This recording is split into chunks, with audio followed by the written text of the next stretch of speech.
సువార్తలో కూడా రికార్డ్ చేయబడింది. మత్తయి సువార్త, మార్కు సువార్త, లూకా సువార్త, యోహాను సువార్త. ఈ 4 సువార్తల్లో కూడా యేసు ప్రభువు వారు ఈ యొక్క రారాజుగా వస్తున్న ఈ యొక్క రోజును గురించి, ప్రత్యేకమైన ఈ రోజును గురించి, ఈ మట్టలాది వారి గురించి రాయబడింది. అసలు ఈ మట్టలాది వారి యొక్క వృత్తాంతం అనేది ఈ రోజు నేను మీకు చెప్పాలని ఆశపడుతూ ఉన్నా. ఈ మట్టలాది వారం అనేది గురించి మనం ఆలోచన చేస్తే, మనం జాగ్రత్తగా అర్థం చేసుకుంటే, యేసుక్రీస్తు ప్రభు వారు ఒక చోట నుంచి వస్తున్నారు. అది ఎక్కడ రాయబడింది చూడండి. లూకా సువార్త 19వ అధ్యాయము, లూకా సువార్త 19వ అధ్యాయము మొదటి వచనం నుంచి మనం చదువుకుంటే, ఆయన సంచరించుచు యెరికో పట్టణంలో ప్రవేశించాడు. వినండి ఈసారి. ఆయన యెరికో ప్రాంతం నుంచి వస్తా ఉన్నారు. యెరికో ప్రాంతం నుంచి వస్తున్న క్రమంలో మధ్యలో ఒలీవల కొండ ఉంది. మధ్యలో ఒలీవల కొండ ఉంది. ఈ ఒలీవల కొండకి దగ్గరగా 2 పట్టణాలు ఉన్నాయి, 2 గ్రామాలు ఉన్నాయి, 2 చిన్న గ్రామాలు ఉన్నాయి. ఆ 2 గ్రామాల పేర్లే బేత్పగే, బేతనియా. ఈ 2 కూడా జంట గ్రామాలు. ఏంటంట, యేసు ప్రభు వారు యెరికో నుండి వస్తూ ఉన్నారు. ఎక్కడికి వస్తున్నారు? ఎక్కడికి వెళ్ళాలి? యెరూషలేముకు వెళ్ళాలి. యేసు ప్రభు వారు తన జీవితంలో అనేక ప్రయాణాలు చేశారు, అనేక పట్టణాలు తిరిగారు, అనేక రాష్ట్రాలు తిరిగారు, అనేక చోట్లకి వెళ్ళారు. అయితే యేసుక్రీస్తు ప్రభు జీవితంలో ఇది ఒక ఆఖరి ప్రయాణంగా మనకు కనబడుతుంది. ఆఖరి ప్రయాణం యేసుక్రీస్తు ప్రభు వారు చేస్తున్న ఆఖరి ప్రయాణమే యెరికో నుంచి ఎక్కడికి వెళ్ళాలి? యెరూషలేముకు వెళ్ళాలి. ఈ వెళ్తున్న క్రమంలో మధ్యలో ఒలీవల కొండ. ఈ ఒలీవల కొండకు దగ్గరగా ఉన్న 2 జంట గ్రామాల పేర్లు ఏంటంటే బేత్పగే, బేతనియా. ఈ 2 కూడా జంట గ్రామాలు. ఈ 2 జంట గ్రామాలు గుండా ఆయన వెళ్ళాలి. ఎక్కడికి వెళ్ళాలి?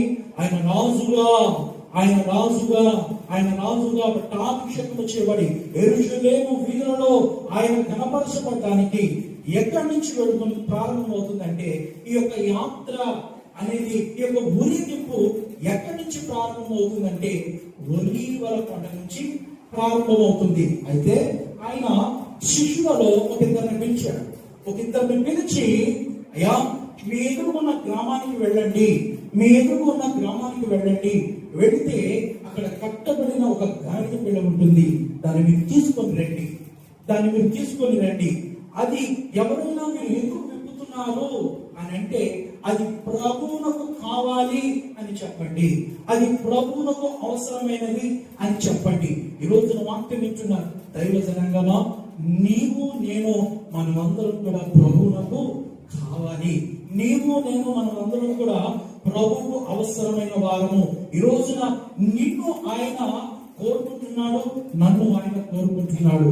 నీవు కావాలి ఆయనకు, నేను కూడా కావాలి అని చెప్తున్నారు. ఆ యొక్క గ్రామానికి వెళ్ళండి, కట్టబడిన గాడిద ఉంటుంది, మీరు తీసుకొని రండి. ఎవరైనా అడిగితే అది ప్రభువునకు కావాలి అని చెప్పండి. వారు ఏ మాత్రం కూడా మారు మాట మాట్లాడరు. అయితే ఆయన వచ్చిన తరువాత ఆ యొక్క గాడిద పిల్ల మీద అక్కడున్న వారందరూ కూడా ఏం పరిచారు? బట్టలు పరిచారు. ఏం పరిచారంట? బట్టలు పరిచారు. గాడిద మీద బట్టలు వేశారు. గాడిద మీద బట్టలు వేసిన తరువాత యేసుక్రీస్తు ప్రభు వారు గాడిద మీద ఆసీనులయ్యారు. గాడిద మీద ఆసీనులైన ఆ సంఘటన మనం చదువుదాం. చూడండి, 19వ అధ్యాయం లూకా సువార్త 19వ అధ్యాయం 36వ వాక్యం.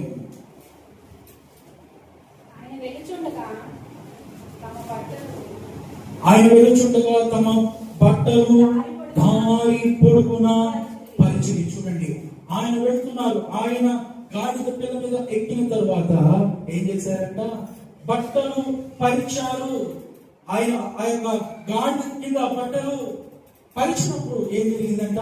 ఆయన వెళ్తా ఉన్నారు. చాలా మంది ఆ యొక్క చెట్లు కొమ్మలు నరికి ఆ కొమ్మలన్నీ కూడా ఆ యొక్క ముందు వేసినప్పుడు ఏం జరుగుతుందంట? గాడిద ఎక్కడ నడుస్తుంది? కింద నడవడం లేదు కానీ బట్టల మీద, ఆ కొమ్మల మీద నడుస్తుంది.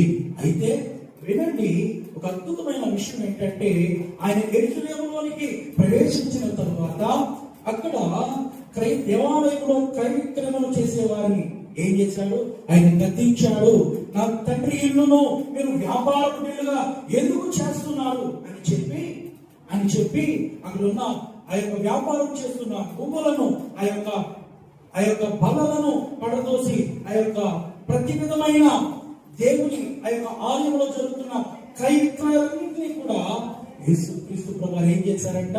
పడద్రోశారు. ఎందుకంటే నా మందిరము సమస్త జనులకు ప్రార్థన మందిరము. దేవుని సన్నిధిలో ఏముండాలి? ఆరాధన ఉండాలి. దేవుని ఆలయంలో దేవుని స్తుతులు ఉండాలి. దేవుని సన్నిధిలో ఏముండాలి? దేవునికి స్తుతి ధూపం ఉండాలి. దేవుని సన్నిధిలో ఏముండాలి? ఆరాధన ఉండాలి, కృతజ్ఞత ఉండాలి, దేవుని వాక్యం ఉండాలి, దేవుని కూర్చిన విషయాలు ఉండాలి. అర్థమవుతుందండి? దేవుని సన్నిధిలో ఏముండాలి? ఆరాధన ఉండాలి, కృతజ్ఞత ఉండాలి, దేవునికి సంబంధించిన ఆ వాక్యం విత్తపడాలి. అయితే అక్కడ ఏం జరుగుతుంది? వ్యాపారం జరుగుతుంది. నా తండ్రి ఆలయమును వ్యాపారకులుగా మార్చాడు అని యేసుక్రీస్తు ప్రభువారు కోప్పడిన రోజు అది. అయితే ఆ యొక్క కోప్పడిన తరువాత అయ్యా ఎందుకు అందరూ కూడా అగుంటున్నారు? దావీదు కుమారుడైన యేసయ్యకు ప్రభు వారికి జయము, ప్రభు పేరట వచ్చువాడు స్తుతింపబడునుగాక అని అక్కడ అందరూ కూడా ఏం చేస్తున్నారంట? యేసుక్రీస్తు ప్రభువుని మహిమపరుస్తున్నారు. చూడండి, మార్కు సువార్త 11వ అధ్యాయము. మార్కు సువార్త 11వ అధ్యాయము 7వ వాక్యం చదువుతున్నాను. వారు ఆ గాడిద పిల్లను యేసునందుకు తోలుకొని వచ్చి తమ బట్టలు దానిపై వేయగా ఆయన దాని మీద కూర్చుండెను. అనేకులు తమ బట్టలు గాలి పొడుగున పరచిరి, కొందరు తాము పొలములో నరికిన కొమ్మలను పరిచిరి. మరియు ముందు వెళ్ళుచుండిన వారును వెనుక వచ్చుండిన వారును జయము, ప్రభు పేరట వచ్చువాడు స్తుతింపబడును గాక, వచ్చుచున్న మన తండ్రి అయిన దావీదు రాజ్యము స్తుతింపబడును గాక, సర్వోన్నతమైన స్థలములలో జయము జయము జయము జయము అని కేకలు వేస్తున్నారు. ఎవరంట? ముందొక గుంపు, వెనకాల ఒక గుంపు. వారి కేకలు వేస్తున్నారు, జయము, ప్రభు పేరట వచ్చువాడు స్తుతింపబడును గాక, వచ్చుచున్న మన తండ్రి అయిన దావీదు రాజ్యము స్తుతింపబడును గాక, సర్వోన్నతమైన స్థలములలో దేవునికి మహిమ, సర్వోన్నతమైన స్థలములలో జయము కలుగును గాక, హోసన్నా హోసన్నా అని వారు కేకలు వేస్తూ ఉన్నారు. యేసు ప్రభు వారిని మహిమపరుస్తున్నారు. నిజమే, అదొక స్పెషల్ డే. ఇదొక స్పెషల్ డే. యేసుక్రీస్తు ప్రభువారి జీవితంలో ఒక ప్రత్యేకమైన రోజు. దేవుని కుమారుడుగా ఆయన మహిమపరచబడుతున్న రోజు ఈ యొక్క మంటల ఆదివారము. అయితే అక్కడ జరుగుతున్న విషయం ఏంటంటే చాలా మంది ఉన్నారు. అక్కడ చాలా మంది ఉన్నారు. ఏమంటున్నారంటే, ఏమయ్యా ఎందుకు వీళ్ళు అలా అరుస్తున్నారు? వాళ్ళని చెప్పు, వాళ్ళని అరవద్దని చెప్పు, వాళ్ళని అరుద్దని చెప్పు, ఎందుకు అరుస్తున్నారు వాళ్ళు అంటే యేసుక్రీస్తు ప్రభువారు చెప్పారు, ఇదిగో వీళ్ళు ఆపితే రాళ్ళు కేకలు వేస్తాయి, వీరిని మీరు బలవంతంగా ఆపినా సరే రాళ్ళు కేకలు వేస్తాయి అని చెప్పారు. చెప్పిన తర్వాత యెరూషలేములో ఆయన రాజుగా అభిషేకించబడి, రాజుగా పట్టాభిషేకం చేయబడి, రాజుగా అనేక మంది నోటి ద్వారా జయము జయము జయము, ప్రభు పేరుతో వచ్చుచున్న రాజు స్తుతింపబడును గాక అని అనేక ప్రజలు ప్రభు వారిని గణపరిచిన రోజు ఈ మంటలాదివారం. అయితే ఆ రోజున ఆయన యెరూషలేములో ప్రత్యేకమైన ఒక సందేశాన్ని ఇచ్చి మరలా సాయంత్రము బేతనీకి వెళ్ళి బస చేసినట్లుగా మనకు కనబడుతుంది. ఈ మంటలాదివారం యొక్క వృత్తాంతం ఇది. అయితే ఇందులో ఒక అద్భుతమైన 7 విషయాలు ఉన్నాయి. ఈ మంటల ఆదివారం జరిగిన అద్భుతమైన 7 కార్యాల గురించి ఈ రోజున నేను మీకు చెప్పాలని ఆశపడుతున్నాను. ఎప్పటి వరకు చెప్పింది అసలు మంటల ఆదివారం గురించి వృత్తాంతం అనగా యేసుక్రీస్తు ప్రభువారు యెరికో నుండి బయలుదేరారు. మధ్యలో ఒలీవ కొండ వచ్చింది. ఒలీవ కొండ దగ్గర నుంచి ప్రారంభమైన ఊరేగింపు ఎక్కడి వరకు అంటే అది యెరూషలేము. వినండి, యెరూషలేములో ఒక వ్యక్తి గాడిదతో రావడానికి ఎవరు కూడా ఒప్పుకోరు. ఎందుకు యేసుక్రీస్తు ప్రభువారు గాడిదనికి వచ్చారు? చాలా మంది ఆ యొక్క ముందు వారు వెనక వారు ఆ ఖర్జూరపు మంటను తీసుకొని దావీదు కుమారునికి జయము, ప్రభు పేరుట వచ్చేవాడు స్తుతింపబడును గాక అని ఎందుకు చెప్తున్నారు అనేది మనం గమనించాలి. యేసుక్రీస్తు ప్రభువారు చాలా మంది అంటారు, గాడిదకి ఎందుకు వచ్చారని? అయినా గుర్రం ఎక్కి రావచ్చు కదా. ఒకవేళ గుర్రం ఎక్కి వెళ్తే అది దేనికి సూచన అంటే యుద్ధానికి సూచన. యెరూషలేము ప్రాంతంలోకి, యెరూషలేము పట్టణంలోకి ఏ వ్యక్తి కూడా గాడిద ఎక్కి రావడానికి వీల్లేదు. గాడిద శపించబడినది. గాడిద అనేది ఆ రోజుల్లో వారికి అశుభానికి సూచన. అయితే యేసు ప్రభు వారు ఎక్కడంతో వారు ఏం చేయలేకపోయారు. ఎందుకంటే ప్రజలందరూ కూడా యేసు ప్రభుతో ఉన్నారు. ప్రజలందరూ కూడా యేసయ్యకు జయజయలు పలుకుతున్నారు. ప్రజలందరూ కూడా ప్రభుని కనపరుస్తున్నారు. కాబట్టి ఈ శాస్త్రులు పరిచయులు కూడా ఏమీ చేయలేక మౌనంగా ఉండిపోయారు. ఆయన మొదటి రాకడలో ఎలా వచ్చారు? ఆయన గాడిదను ఎక్కారు. అయితే రెండవ రాకడలో ఆయన గుర్రం ఎక్కి వస్తారని బైబిల్ లేఖనంలో సెలవిస్తుంది. ఈ రోజున మనం ఎలాగైతే ఈ మంటలు పట్టుకొని ప్రభుని ఆరాధన చేశామో, ప్రభుని గణపరిచామో, యేసయ్యను మనం కీర్తించి కొనియాడి గణపరిచామో, అదే రోజు మరలా వస్తుంది. ఎప్పుడు వస్తుందో తెలుసా? ఆయన రెండవ రాకడలో. ఆయన రెండవ రాకడలో కూడా మనకు ఇలాంటి రోజు అనేది ఒకటి వస్తుందంట. ఇలాంటి రోజు, ఈ రోజున మనము మట్టలాదివారం రోజున మంటలు తీసుకొని వీధులు తిరిగి మనం ప్రభుని కనపరిచాం. ఇదే రోజు మరలా వస్తుంది. ఎప్పుడు వస్తుంది? ప్రకటన గ్రంథము 7వ అధ్యాయము 9వ వాక్యం. ప్రకటన గ్రంథము 7వ అధ్యాయము. అటు తరువాత నేను చూడగా, ఇదిగో ప్రతి జనములో నుండి, ప్రతి వంశములో నుండి, ప్రజలలో నుండి, ఆయా భాషలు మాట్లాడే వారిలో నుండి వచ్చి ఎవడును లెక్కింపజాలని ఒక గొప్ప సమూహము కనబడెను. వారు తెల్లని వస్త్రములు ధరించుకున్న వారై ఖర్జూరపు మట్టలు చేత పట్టుకొని సింహాసనము ఎదుటను, గొర్రె పిల్ల ఎదుటను నిలవబడి, సింహాసనాసీనుడైన మా దేవునికి, గొర్రె పిల్లకును మా రక్షణకై స్తోత్రమని మహాశబ్దముతో ఎలుగెత్తి చెప్పిరి. దేవునికి మహిమ కలుగును గాక. ఈ రోజు లాంటి రోజు మరలా ఒకటి వస్తుంది. మీకు తెలుసా అండి? ఈ రోజున మనము యేసు ప్రభు వారికి జయ గీతములు ఏ రీతిగా పాడామో, ఏ రీతిగా యేసయ్యను మనము జయ ఆర్భాటంతో కీర్తించామో, ప్రభు పేరుట వచ్చిన రాజు, ఇశ్రాయేలు రాజు స్తుతింపబడును గాక అని మనం ఏ రీతిగా ఈ రోజు మనం దేవుని మహిమపరిచామో, ఒక రోజు వస్తుంది. ఆ రోజున తెల్లని వస్త్రములు ధరించుకున్న వారే, ఈ రోజున వాక్యం ఇచ్చిన ప్రియ దైవ జనాంగమా, ఈ రోజు ఉన్న మనము ఆ రోజున దేవుని ప్రత్యక్షతలో నిలవబడాలి అంటే, ఈ రోజున దేవుని వాక్యం ఇచ్చిన మనము ఆ రోజున దేవుని సింహాసనం ఎదుట తెల్లని వస్త్రములు ధరించుకొని ఖర్జూరపు మంటలు పట్టుకొని ప్రభుని సేవించు వారిగా ఉండాలి అంటే, నీవు జీవించిన దినములన్నీ కూడా ఒక ఆత్మీయుడుగా నువ్వు బ్రతకాలి, ఒక ఆత్మీయురాలుగా నువ్వు బ్రతకాలి, ఒక ప్రార్థనా పరుడుగా నువ్వు జీవించుదువు గాక. ఆ రీతిగా నా ప్రభు చేయుగాక. అర్థమవుతుందండి? ఆ దినమును మనము వెళ్ళాలి అంటే ఈ యొక్క రోజుల్లో, అనగా మన జీవితంలో ప్రభుకి ఇష్టమైన బిడ్డలుగా, ప్రభుకు మిక్కిలి ఇష్టమైన బిడ్డలుగా జీవించవలసిన అవసరత ఎంతైనా ఉన్నది. ఈ మట్టలాదివారం రోజున ఒక 7 అద్భుతమైన కార్యాల గురించి మనం మాట్లాడుకోబోతున్నాం. ఒకటి, ఇది ఎవరి పండగ? ఈ మట్టలాదివారం రోజున జరిగిన 7 కార్యాలు ఈ యొక్క 4 సువార్తల్లో రాయబడ్డాయి. మత్తయి సువార్త, మార్కు సువార్త, లూకా సువార్త, యోహాను సువార్త. ఈ 4 సువార్తల్లో ఒక మత్తయి సువార్తలోనే కొంచెం డిఫరెంట్ గా రాయబడింది. మిగిలిన మార్కు, లూకా, యోహాను అయితే గాడిద పిల్ల గురించి రాయబడింది. అయితే మత్తయి సువార్తలో గాడిద ప్లస్ గాడిద పిల్ల రెండింటి గురించి రాయబడింది. దీనిలో ఉన్న మర్మాన్ని మనం తెలుసుకోవాలి. గాడిద పిల్ల మీద యేసుక్రీస్తు ప్రభువారు కూర్చున్నట్టుగా మనం కనబడుతుంది. అయితే మత్తయి సువార్తలో ఒకసారి మనం చూద్దాం. మత్తయి సువార్త 21వ అధ్యాయము మత్తయి సువార్త 21వ అధ్యాయము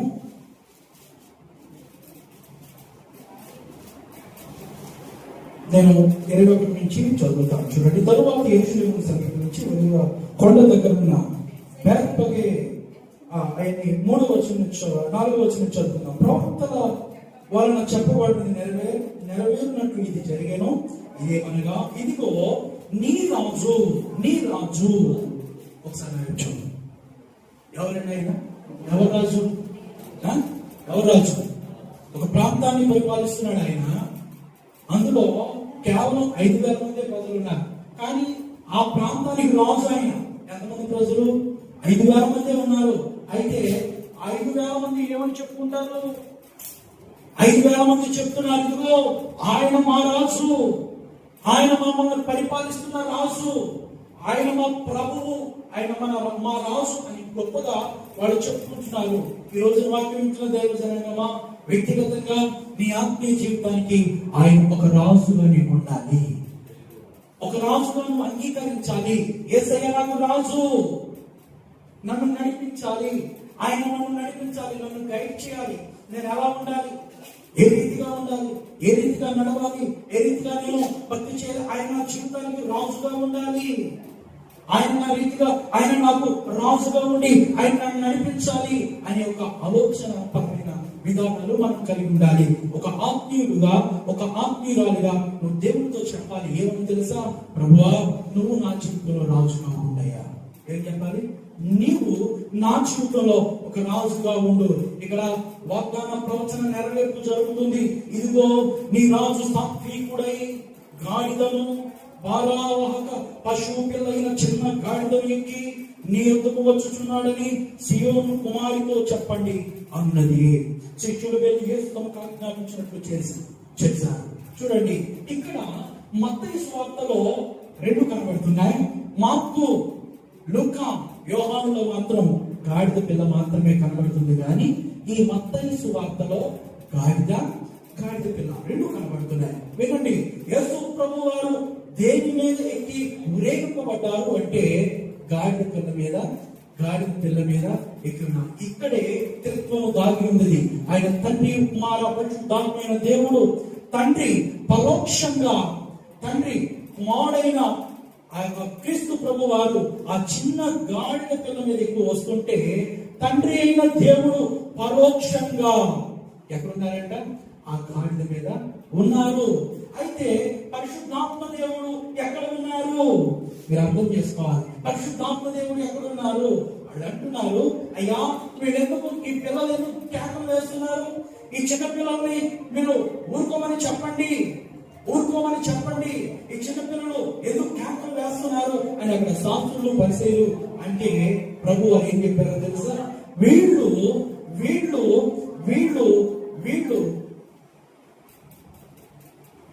ప్రభును, నన్ను అనగా వీళ్ళు స్తుతించకపోయి మీరు మూసినట్లయితే ఈ రాళ్ళు వేసి కేకలు వేయబడతాయి. ఈ యొక్క విషయాలు మనం గమనించాలి. చూడండి, కీర్తనల గ్రంథంలో ఒక అద్భుతమైన మాట రాయబడింది. చూడండి,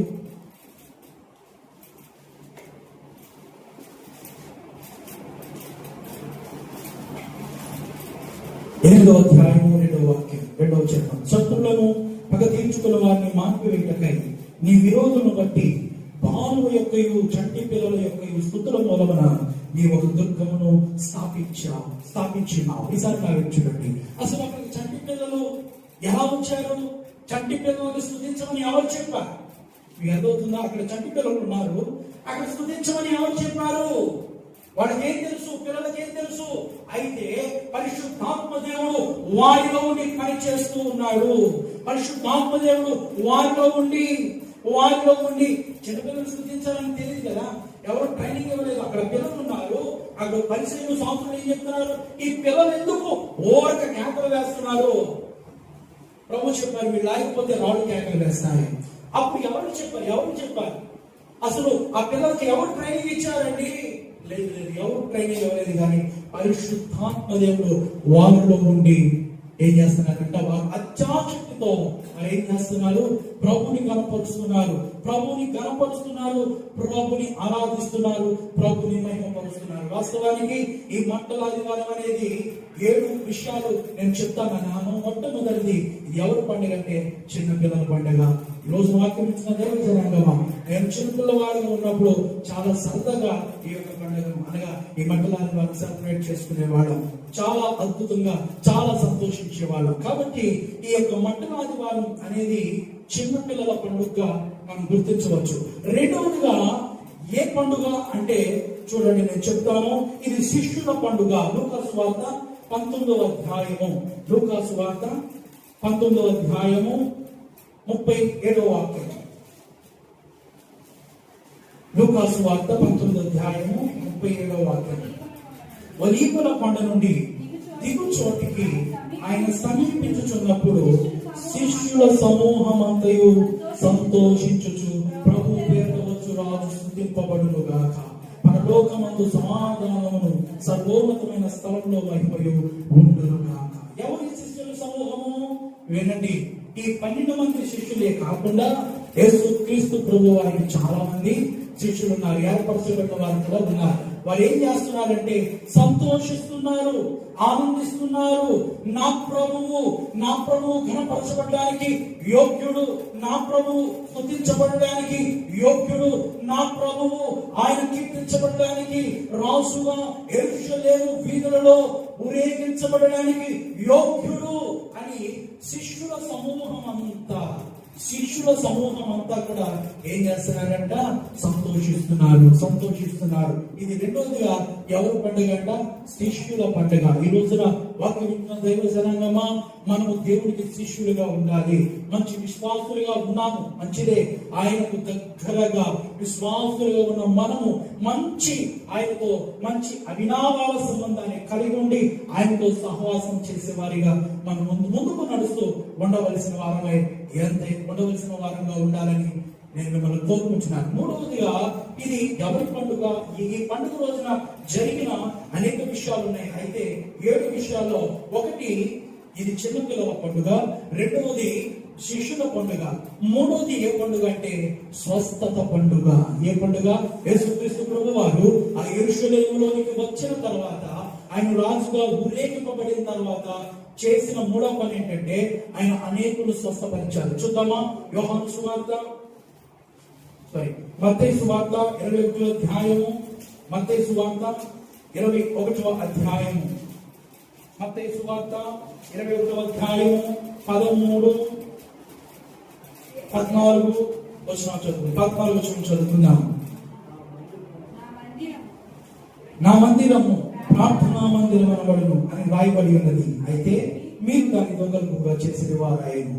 గ్రుడ్డి వారును కుంటి వారును దేవాలయములో ఆయన యొద్దకు రాగా ఆయన వారిని స్వస్థపరచెను. మూడోదిగా ఏ పండుగ జరిగిందంట? ఈ యొక్క యెరూషలేములో మట్టల కట్టుకుని యేసుక్రీస్తు ప్రభువాని యెరూషలేములో రాజుగా ఊరేగించుతున్నప్పుడు జరుగుతున్న అద్భుతమైన విషయం ఏంటంటే అక్కడ స్వస్థత జరిగింది. ఆయన దగ్గరకు అనేకులు వచ్చారు. అనేక కుంటివారు అనేక స్వస్థత పొందవలసిన వారు, స్వస్థత కావాలి అని ఆలోచన కలిగిన వారు అందరూ కూడా ఎవరి దగ్గరికి వచ్చారంట? యేసుక్రీస్తు ప్రభు వారి దగ్గరకు వచ్చారు. యేసుక్రీస్తు ప్రభు వారి దగ్గరకు వచ్చిన తర్వాత ఆయన ఆ రాజుగా ఆయన ఊరేగించబడుతున్న సమయంలో యెరూషలేముకు వచ్చి నా మందిరాన్ని మీరు ఇలా ఎందుకు చేస్తారని అడిగిన తర్వాత ఎప్పుడైతే ఆ ప్రజలు వచ్చారో ఆ ప్రజలు ఏమాత్రం కూడా యేసు ప్రభు వారు ఏమాత్రం కూడా గద్దించకుండా వారందరినీ ఏం చేశారంట? స్వస్థపరిచారు. వారందరినీ కూడా ఏం చేశారంట? స్వస్థపరచబడినట్లుగా బైబిల్ లేఖనంలో రాయబడింది. మూడోదిగా ఏ పండుగ అంటే స్వస్థత పండుగ. ఒకటి, ఈ మంటలాది వారి గురించి కొద్దిగా మనం అర్థం చేసుకుంటే ఒక చరిత్రను మనం చదివితే ఇది ఏ పండుగ మనం పరిగణించబడింది అంటే, ఒకటి చిన్నపిల్లల పండుగ, రెండవది శిష్యుల పండుగ, మూడవది స్వస్థత పండుగ. అవును, స్వస్థత జరిగింది. ఆ రోజు ఏం జరిగిందంట? స్వస్థత జరిగింది. యేసు ప్రభు వారి దగ్గరికి వచ్చిన ప్రతి ఒక్కరికి కూడా ఆయన స్వస్థత పరిచినట్లుగా బైబిల్లో మనం చూస్తున్నాం. నాలుగవదిగా మెస్సయ్య పండుగ అంటే, మీకు వినండి, ఈ గత 3 సంవత్సరాల క్రితం ఇజ్రాయెల్లో ఉన్న ప్రజలు మాకు మెస్సయ్య వస్తాడని స్టేట్మెంట్ ఇచ్చారంట. నిజమే, కానీ మెస్సయ్య యేసు ప్రభు వారు ఎప్పుడో వచ్చారు. ఆయన ఏం చేశారంట? సిలువ వేసి చంపేశారు. అయితే వారు గ్రహించిన వారిగా ఉన్నారు. అయితే ఇది నాలుగవదిగా ఏ పండుగ?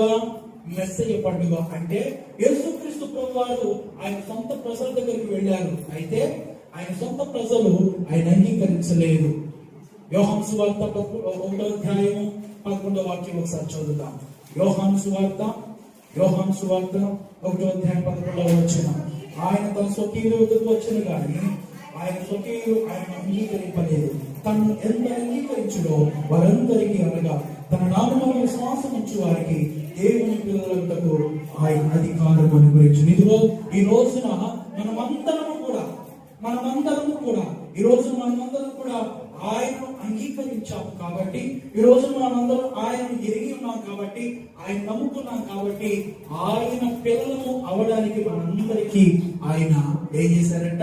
అధికారాన్ని అనుగ్రహించారు. ఈ యొక్క మట్టలాది వారం గురించి మనం వింటున్నాము. ఈ యొక్క వృత్తాంతాన్ని మనం తెలుసుకున్నాము. ఈ యొక్క మట్టలాది వారము అనేది ఒకటి పిల్లల పండుగ, రెండవది శిష్యుల పండుగ, మూడవది స్వస్థత పండుగ, నాలుగవది మెస్సయ్య వస్తాడు అని వారు ఆలోచన చేస్తున్నారు.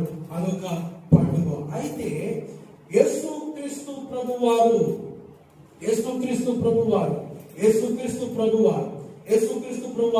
రాజుగా యెరూషలేము వీధిలో పట్టాభిషేకం చేయబడిన పండుగ. అవును, నిజమే. యేసుక్రీస్తు ప్రభు వారు 30 సంవత్సరాలు తల్లిదండ్రులకు సహకరించి ఆ యొక్క 3.5 సంవత్సరాలు పరిచర్యలో, ఈ యొక్క ఆఖరి ఘట్టంలో, ఆఖరి ప్రయాణంలో ఆయన మహిమ పొందుతున్నాడు. ఆయన కనపరచబడుతున్నాడు. ఎందుకు అంటే ఈ ఆఖరి ప్రయాణం మీకు ఇందాక చెప్పారు, ఎరుకో నుంచి ప్రయాణం చేస్తా ఉన్నారు. అదే ఆఖరి ప్రయాణం. ఈ ఆఖరి ప్రయాణం ఎక్కడి నుంచి ఎక్కడి వరకు వెళ్తుందంటే, ఎరుకో మధ్యలో ఒలీవ కొండ, ఈ ఒలీవ కొండ నుంచి ఎక్కడి వరకు వెళుతుంది? యెరూషలేము వరకు వెళుతుంది. ఆయన రారాజుగా పట్టాభిషేకం చేయబడిన పండుగ. ఏడవదిగా దేవాలయము శుద్ధీకరించిన పండుగ. 1 చిన్నపిల్లల పండుగ, 2 శిష్యుల పండుగ, 3 మనం చదువుకున్న మట్టల పండుగ, 4 స్వస్థత పండుగ, 5 మెస్సయ్య పండుగ, 6 యేసుక్రీస్తు ప్రభువు రాజుగా అభిషేకించబడిన పండుగ, 7వదిగా దేవాలయమును శుద్ధి చేసిన పండుగ. యోహాను సువార్త 12వ అధ్యాయము చూడండి. యోహాను సువార్త 12వ అధ్యాయము 20వ వాక్యం.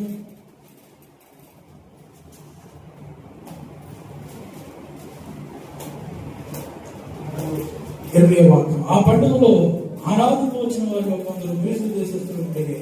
వారు గలిలయలోని బసీదవాడైన ఫిలిప్పు వద్దకు వచ్చాయా, మేము యేసును చూడవచ్చున్నాం అతనితో చెప్పగా, ఫిలిప్పుతో అతనికి చుట్టూ అంద్రేయు ఫిలిప్పును వచ్చి యేసుతో చెప్పేది. అందుకు యేసు అట్టిట్లేడు, మనిషి కుమారుడు మహిమ పొందవలసిన గడియ వచ్చి ఉన్నది.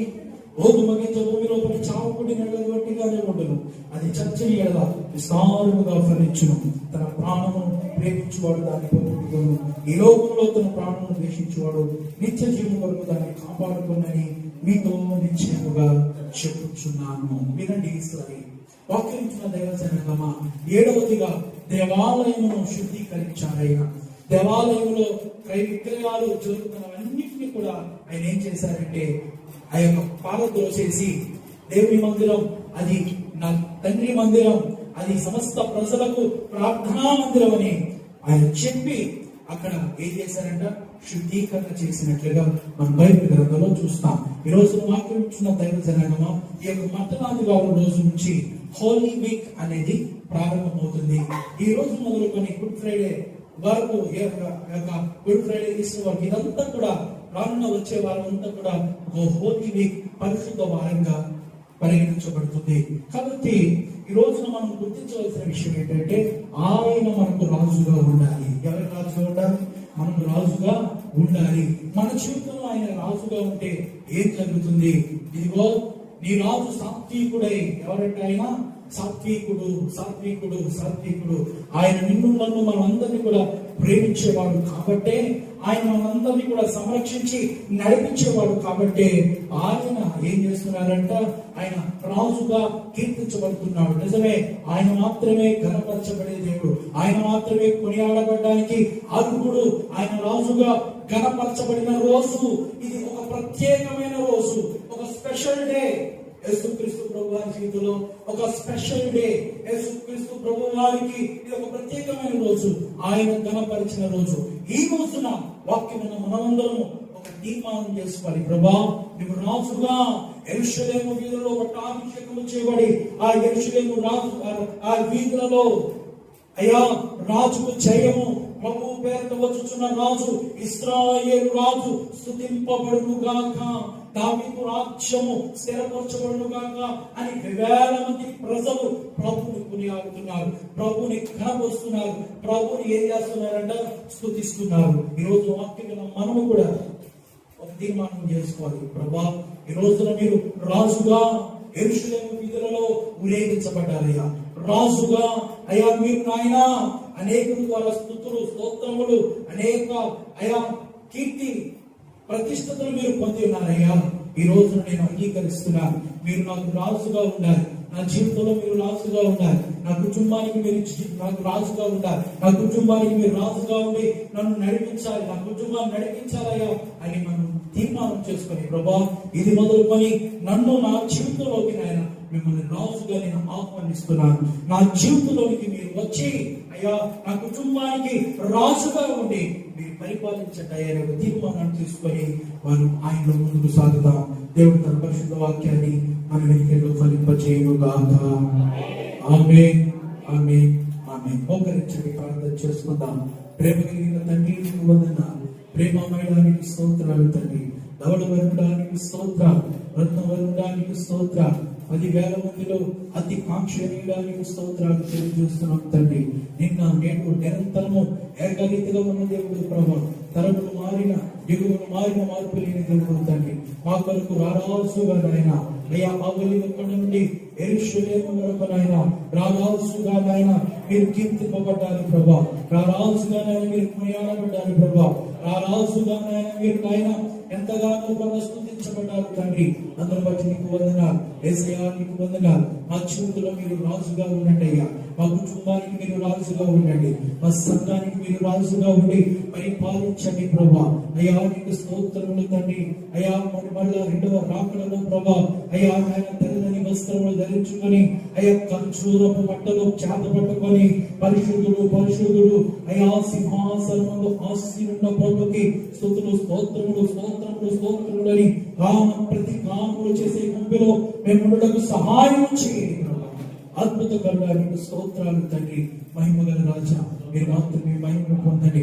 ఎంతమంది ప్రభా ఈ వాక్యాన్ని వింటున్నారో వారందరి జీవితంలో నాయన మీరు కార్యములు జరిగించండి. వారందరూ కూడా నేను రాజుగా అంగీకరించడానికి సహాయం చేయండి. వారి జీవితంలో ప్రభా నిన్ను రాజుగా అంగీకరించి అయ్యా ముందుకు నడవడానికి సహాయం చేయండి. వారి కుటుంబానికి మీరు రాజుగా ఉండి వారి కుటుంబాన్ని మీరు నడిపించండి ప్రభా, నడిపించండి నాయన, నడిపించండి తండ్రి. మీరు మాత్రమే మహిమను పొందమని మా జీవితంలో నాయన ఇది మొదలుకొని జయమును మీరు మాకు దయచేయండి ప్రభా. అయ్యా మాకు జయమును దయచేయండి నాయన. ఇది మొదలుకొని మా జీవితాల్లో ప్రభా ఈ రానున్న నాయన అయ్యా నాయన నెలలన్నీ కూడా అన్ని విషయాల్లో మాకు జయమును దయచేయండి ప్రభా. అన్ని విషయాల్లో జయమును దయచేయండి. హోసన్నా మాకు జయమును దయచేయండి ప్రభా. ఆర్థిక పరిస్థితులపై జయమును దయచేయండి ప్రభా.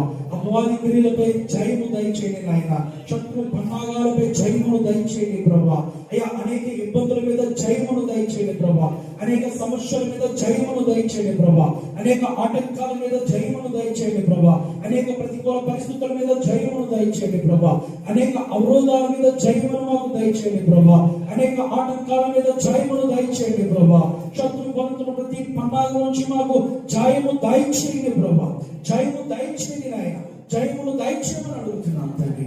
నీ కృపను బట్టి నీకు వందనాలు, నీ దయను బట్టి నీకు వందనాలు అయ్యా. కృపగల తండ్రి నీకు వందనాలు. ఇది మొదలుకొని అయ్యా మాకు నాయన అన్ని విషయాల్లో మీరు జయము అనుగ్రహించుదురుగాక. ఇది మొదలుకొని మాకు అన్ని విషయాల్లో మీరు జయము అనుగ్రహించుదురుగాక. ఇది మొదలుకొని అన్ని విషయాల్లో నాయన మాకు జయము అనుగ్రహించుదురుగాక. ఇది మొదలుకొని అయ్యా నీ పిల్లలకు మీరు జయము అనుగ్రహించుదురుగాక. నీ పిల్లలకు జయము అనుగ్రహించుదురుగాక. ఇది మొదలుకొని మీ పిల్లలకు మీరు జయము అనుగ్రహించుదురుగాక. మీరు మాత్రమే మహిమను పొందండి. ప్రభుగల రాజ్యానికి స్తోత్రములు తండ్రి. అయ్యా మీరే మహిమను పొందమని, ఘనతను వహించమని, సమస్త మహిమ ఘనత ప్రభావాలు నీకే ఆరోపిస్తూ యేసయ్య నామమున పేరట ప్రార్థించి వేడుకొంచున్నాను తండ్రి. ఆమేన్, ఆమేన్, ఆమేన్.